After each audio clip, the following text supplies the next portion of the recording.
caressing a microphone. Good morning. Good morning. It really is a privilege, truly, an opportunity to share with you, my brothers and sisters, some of the concerns that I have, and I suspect that you have as well, in these coming days. We don't know quite what to expect. We each have our own supply of tea leaves and read them differently as to how this will go forward. We have seen one of the most chaotic campaigns, certainly in my memory, and kind of a chaotic moving into a new administration as well. And we really don't know what that's going to mean ultimately. Most of us, I think, are not very pleased with what we've seen. That sort of goes without saying. But this is Advent. It is the season of hopefulness and expectation. And it's the opportunity that we have in the face of any kind of adversity to recognize what always comes from adversity, and that is that people grow closer together. And that's really the key, I think, for us moving into this new uncharted territory. Now, the first comment that I would make is that I don't have any great fear for the long term of our nation. Our Constitution is pretty solid. The machinations of government, which I'm sure will be much to Donald Trump's surprise, don't move quickly. They don't change rapidly. And he's probably going to be in for some more than a few surprises as to his ability to carry out the promises that he's made in the campaign. One thing that we seem to have conjured up in our time, and Donald Trump isn't the first of this, 9/11 certainly set this off, and that is fear. And I want to say to you right off from the beginning is that is probably one of the most debilitating things that can happen, is that we buy into being afraid. I think it's no coincidence that the one admonition that Jesus made in the Gospels, and indeed that pervades all of Scripture, Old and New Testament, is fear not. Be not afraid. God is with you. Do not fear. And that's not just a way of placating or setting aside or pretending that reality doesn't exist. But we know that fear debilitates us. It paralyzes us. Look at the lesson from 9/11. We were made by our politicians and by the media to be fearful. A terrible thing happened that day. Thousands of lives were lost. A drop in the bucket as compared to what's lost on the American highway each year. But nevertheless, we became fearful. And we allowed not only our civil liberties to be eroded, but we allowed ourselves to be subjected to indignities and inconvenience that really were outsized for what the issue was. Within the first year after 9/11, for example, I was flying out, I think it was to Ohio that particular time, checked in at LaGuardia Airport, took my luggage up to the ticket counter for the airline. They put a luggage tag on and said, okay, now go stand in this other line because you've got to give your luggage to TSA. And I thought, oh, well, okay. I mean, another 20-minute line to stand in, but maybe that's good because it keeps the luggage and the person together while they screen it. But no, I get finally through this 20 or 30-minute extra line, and the TSA agent says thank you, takes my luggage, puts it behind the velour rope, sends me on the way to the gate, and they'll scan it through their machine in due time. And I'm saying to myself, why isn't this machine in the back office somewhere? Why do we have to stand in another line? And the only reason that we do is for them to be able to instill upon us that we ought to be in a perpetual state of fear. That's what's going to do us in more than anything else. When I enrolled in college, the president of the university, looking out over this incoming freshman class, as I suspect he did for many years, and he said to us something that I've never forgotten. He said, you were selected for this college on the basis that we believe you have the ability to succeed here. If you will substitute work for worry, you will have no difficulty. When we worry about something, when we are fearful of something, it causes us not to be able to work productively and not to be able to work well together because we don't know who the terrorist is. Might be your neighbor. That's lesson number one. Reality check. Hate crimes are up. We've seen that in the papers. A week and a half ago, I was in a meeting in Washington for the Religious Liberty Committee, which I've been moderator of for the last 16 years. This is a committee that was established first by the National Council of Churches, and in the last couple of years has now been under the auspices of the Religion Freedom Project of the Nuzzium Institute. We bring together some 50 people from across the nation, representing church agencies, representing secular agencies, interested in religious freedom, and we meet together several times a year in Washington. We devoted the morning of our meeting to a panel essentially on this topic. What about Donald Trump and religious freedom in particular? The representative from the Department of Justice Civil Rights Division that meets with us on a regular basis pointed out to us what we all know. Hate crimes are up, particularly in the last several weeks since the election. Directed against Muslims, directed against Jews, really directed against lots of people who appear to be different from whoever it is the actor. And Trump's rhetoric certainly exacerbates this problem. And there's no denying it. I don't say he causes it. He didn't invent racism, but he certainly moved on based upon that. And these twin issues of xenophobia, of racism, of fear of the other is a significant problem in our nation. It's been there really from the beginning.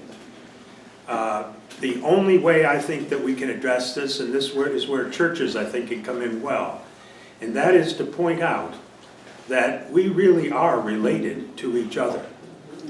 Now, I have for the last 39 years served the Queen's Federation of Churches in ecumenical ministry. The word ecumenical derives from the Greek word oikumene. You may have seen that. But if you think about what's the definition of ecumenical, what does it mean? Most people would say, well, you know, it kind of means universal. Well, actually, that's what the word Catholic means, is universal. Ecumenical, oikumene, is the Greek word that means the place of habitation, where people live. Now that's kind of an odd angle to come at this. But what it means is that this creation of God is the place that God has given us to live in God's household. Now I ask you, you have households. Who lives in your household? Your family, right? People who are related to you. Husband, wife, children, perhaps parents, grandparents, cousins. We may even adopt some people in formally through a legal process or informally, and they dwell with us. And while they are in our household, they live together with us as family. So be it with God's household. God has made each of us in his own holy image and likeness. And he has put into us the spark of his divine nature. And he has called us children of God. And we live together in the common household, which is this planet Earth, as members of God's family. Now that does not respect issues of the lines that we have arbitrarily drawn on maps that we call countries, the languages that we speak, the color of our skin, even how we choose to worship God. But we are members of one common family of God. If we can communicate to our people that sense of unity in the family, we will have gone a long way to address the problems that have befuddled this country in racism for centuries. It's not going to happen overnight. How does racism, how does xenophobia, how does hatred of the other grow? Well, There are people who are invested in trying to exacerbate these differences and tensions for their own benefit. But they cannot succeed except if the ground is fertile enough for those negative seeds to sprout. Yep. And what makes the ground fertile for racism, for xenophobia, or any of the other objectifications of the other as different than us and not part of God's family, is that the people in certain places have no experience with people who appear to them to be different from themselves. Oh, we may have a friend who is fill in the blank. But then when somebody tells us about how evil that group is, what's our reaction? Well, Johnny's different. He's not like all the others. And only when we can have experiences that are broader than one or two people will we be immune to those kinds of sins of racism and xenophobia. Now, I want to say that we who live here in Queens ought to count ourselves as multiply blessed because of the diversity in this place. A recent census pointed out that 46% of the population in Queens County was born outside of the United States. Not descendants of, but actually born immigrants came into Queens. 56% of the people speak at home a language other than English. Thankfully, there's only a couple of points where English is difficult, so we still can talk to one another. Now, I vacation and have for the past several years in San Diego County. And while Queens is the first, number one ethnically diverse county in the nation, San Diego County is the second, but there's a big difference. 2.6 million people in Queens live in 110 square miles. Well, not actually, take away about 20 for the airports. 3 million people in San Diego County live on 3,000 square miles. The ability to maintain siloed communities that are ethnically the same exists much more strongly in a place like San Diego than here. The aggregate numbers, yeah, there's diversity. But it's like the Boston Public Schools when I was in seminary there in the late 60s, and I did some substitute teaching. Louise Day Hicks, the renowned racist who was probably the ideological progenitor of David Duke, was chair of the Boston School Committee and ran for mayor that year. She lost, ultimately, thankfully, but not until she, a year later, was elected to Congress like David Duke was. Louise Day Hicks was forced by various court orders to integrate the Boston Public Schools, which, to the degree it was done at all, was done grudgingly and in a very interesting and conniving way. I remember going into one of the high schools in Boston early in that fall of '67, where the high school proclaimed itself as being integrated. And as I moved from one class to another, I said, okay, it's integrated because this class is all black and that class is all white. Yeah. But in the building, you see, now in Queens, even if we don't socialize in the sense of having dinner with people who are different than us, it is impossible to escape encountering people every day in everything that we do.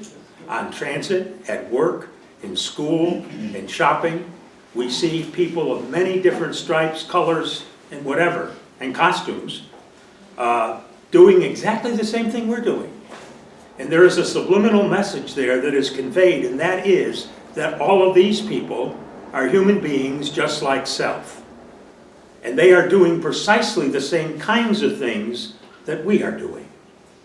And there is an acknowledgement of this common bond of humanity, I'd say membership in the family of God, that would bind us together, and we are less likely to think ill of them. Now, you go out into the Midwest, Trump country, into the South, and you see much more homogeneous communities where, boy, the ground is certainly fertile for this kind of xenophobia and racism, etc. And there it blossoms because of the lack of diversity. because of the lack of diversity.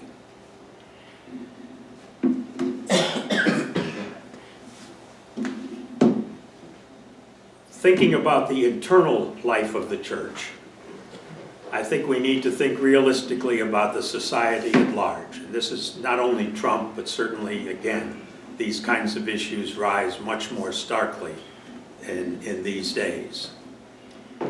We have, I think, allowed ourselves, along with the whole of society, it's not something the church did, but it's something that the church has acquiesced to for the most part. We have bought into what I see as twin idolatries of our time. The idolatries of worshiping our economic system and our political system. Now, there may be good, solid, logical, sane reasons to prefer, say, capitalism from communism, the process of politics that we have that we call democracy from some others, and I'm not naysaying that. But the systems are not perfect, and they certainly are not God-given and God-ordained. And yet, we are cajoled, almost required in this society, to acknowledge them as if they were God-given. And that, my sisters and brothers, is idolatry. We need to recognize them for what they are, and that is that they ought to be, both the economic and the political systems, designed to serve the needs of human beings, not the other way around. Not the other way around. A colleague once told me that he had a rather interesting opportunity once. Like all of us as pastors, we performed any number of funerals for parishioners and others. This one had performed a funeral for a parishioner in Canada.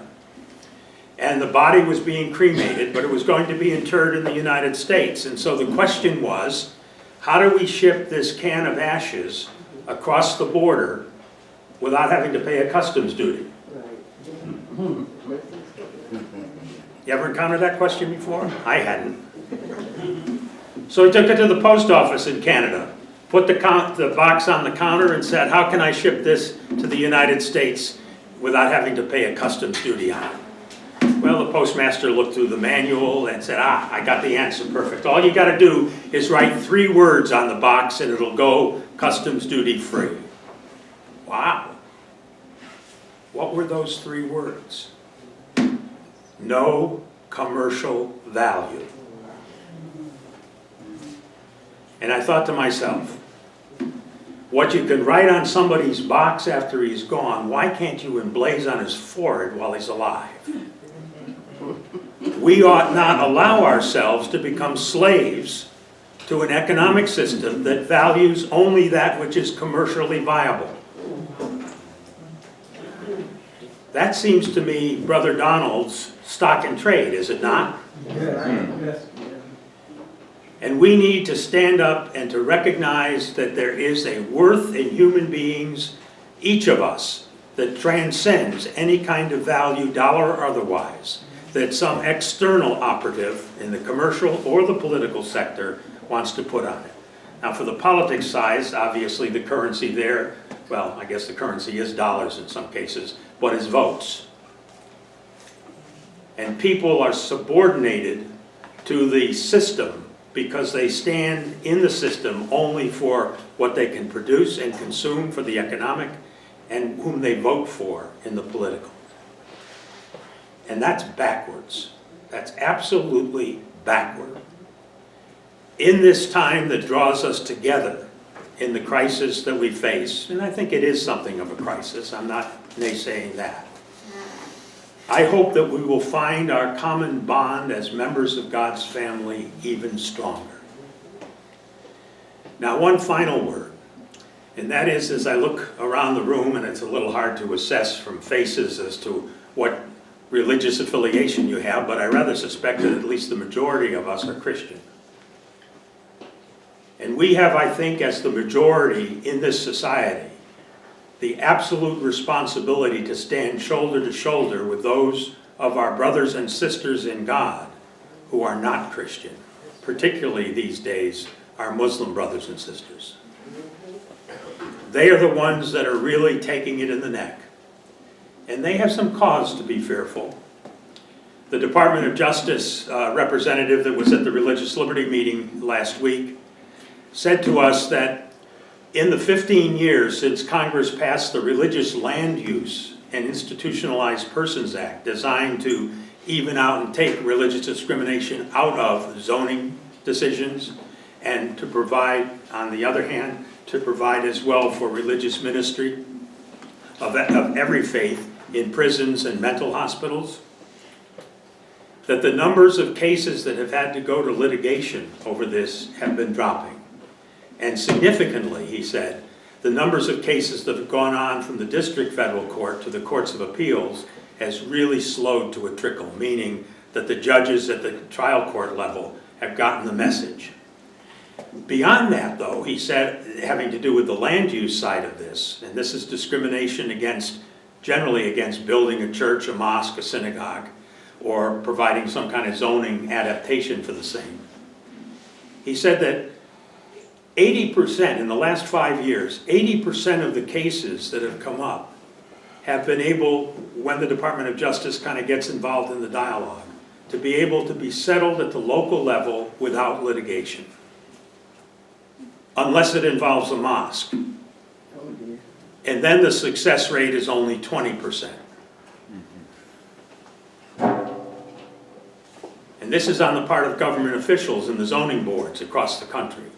Now, we're a little better off than that here in New York. If you remember the flap over the ground zero mosque, so-called, the government officials provided all the permits. It was the yahoos from outside of the city that raised the issue and created this as a political issue. And I remember one of the politicians, a local one from Queens, speaking with me and a rabbi before one of the Muslim audiences here in Queens, about 3 weeks, 4 weeks before the election that year. He said, just sit tight, hold on, the election's coming, and once the election has passed, you won't hear about this again. And he was right. It was raised strictly as an election, an opportunistic election issue by people largely outside of the city of New York, here in the state and across the country. We need to be able to stand shoulder to shoulder with our Muslim brothers and sisters, our Jewish brothers and sisters, Buddhist, Hindu, etc., and to show that there is a stronger base of common unity that binds us together truly as members of the family of God. If we can model that in our own lives, in our own congregations, and then spread that through our extended families, some of whom probably live in Trump country, we may be able to get a heads up and a head in advance, a foot forward in dealing with some of these negative issues and cut down the anti-immigrant rhetoric. We know, statistically and otherwise, that immigration has truly been the strength of this country throughout the years. That doesn't surprise, except in the heartland, where xenophobia has been allowed to grow in very fertile territory because they don't know people who are Mexican or Muslim or whatever. We need to be able to extend not only the right hand of fellowship, but to do this especially in these interfaith dialogues by learning something about the other faiths. I confess that growing up, I'd heard of Muslims. I didn't know anything about Islam. And it really wasn't until I was pushed aggressively, pushed myself to find out something about Muslims in the 90s and certainly at 9/11 in 2001, which is a little late to the game, and I'm ashamed of that. We need to reach out and form relationships, and there are, one of the clergy I was talking to the other week asked, are there really many mosques in Queens? Well, I'm not going to say who it was or what community they were in, but the fact is that we tend to have our vision focused maybe a little too locally. I don't know myself truly how many mosques are in Queens. I'm not even sure how many churches are in Queens. We've got 940 churches, Christian churches, on our mailing list. We've got a little over 100 mosques, but I'm convinced that there are far more in both categories. And they're growing. Find an imam as a pastor. Talk with him. Learn something from him about Islam. Teach him something about Christianity. Though I suspect he probably knows a little more about that than you know about Islam. And do this if you can find a Buddhist. There aren't as many of those in terms of congregations, or a Hindu, there's almost as many. And share that experience with your congregation. And not just by, okay, I met Imam so-and-so and he told me X, Y, and Z, but bring him in to a meeting of the congregation. Have him invite you to the Friday prayer service in the mosque. And not say something, just mamby-pamby, but describe a little bit about what your faith means to you. And begin to look into yourselves for the basics of what it is for your life as a member of God's family. And how you can recognize in the face of the other someone who is also a member of that same family. Now, using that family analogy, and I'll close with this. At the end of the day, we know from our own personal households that life is not always peaches and cream at home, right? Sometimes people do things that we don't like. Sometimes they do something that's downright awful. And we need to teach, we need to upbraid, we need to scold, we might even need, dare I say it, to punish. But whatever happens in terms of whatever has been done within the family, there is never a question at the end of the day that that person who has offended us is still part of the family. And that relationship is stronger than the offense. It may be painful to have to deal with the offense, whatever it is. But to recognize that we have an obligation to each other mutually to bridge that offense and to restore the faith of covenant between us. Because that bond of family is really the fundamental tie that binds us together as people. So may it be as well as members of God's family.